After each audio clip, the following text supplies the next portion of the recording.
Hi there, students. Illusive, elusive, allusive. But notice, if you say these words in an unstressed way, they sound the same. Illusive, elusive, allusive.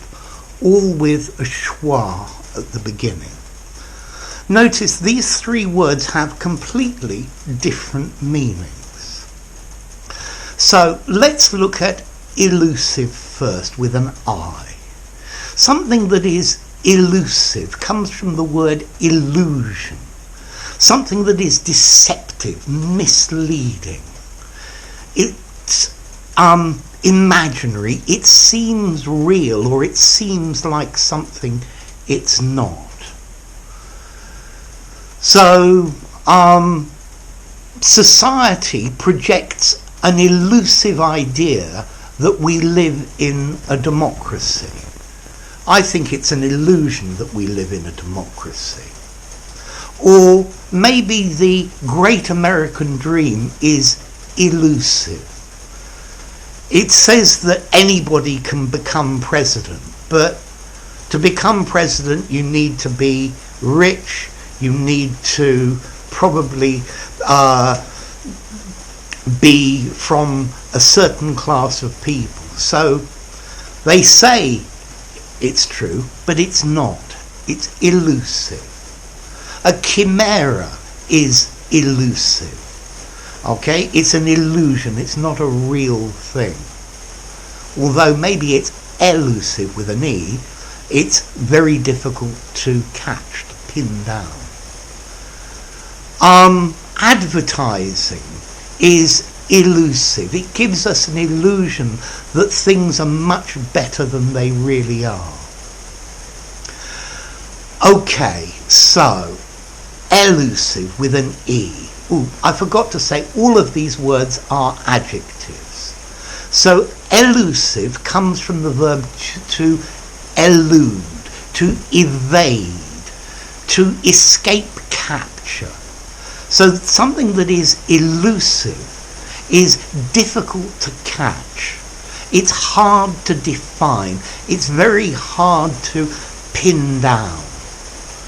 So maybe the square root of -1 is a very elusive concept. Happiness is very elusive for many people. It escapes them. They try to get it, but it escapes them. If something is elusive, it's real, but it's very difficult to catch. It's slippery, it's tricky. So this con man, this trickster, is very elusive if you want to try and get your money back. He acted elusively because he didn't want to get in trouble. He's trying to evade. So something that is elusive, it evades capture. It's difficult to pin down. It's difficult to define exactly. And then the final word, allusive, comes from the verb to allude to, meaning to imply, not to say directly.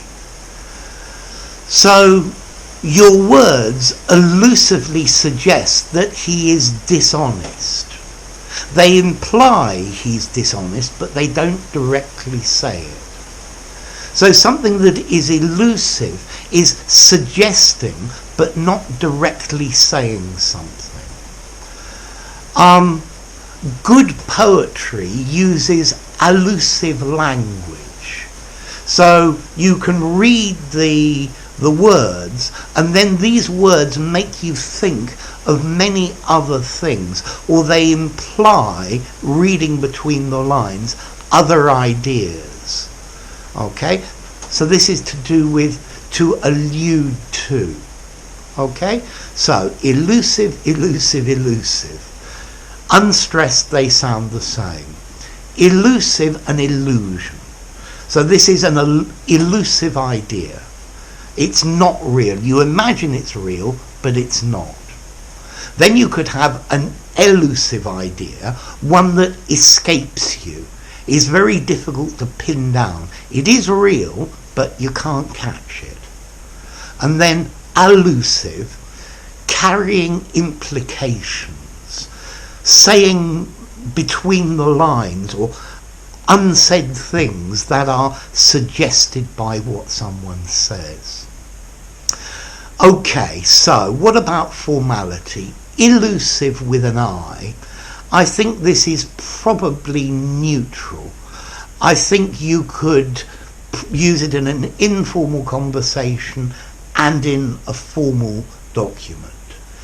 Elusive with an E. This is also neutral, and I think you could use it informally and formally. And finally, allusive. I think this one's a bit more formal. Maybe a 6 in formality.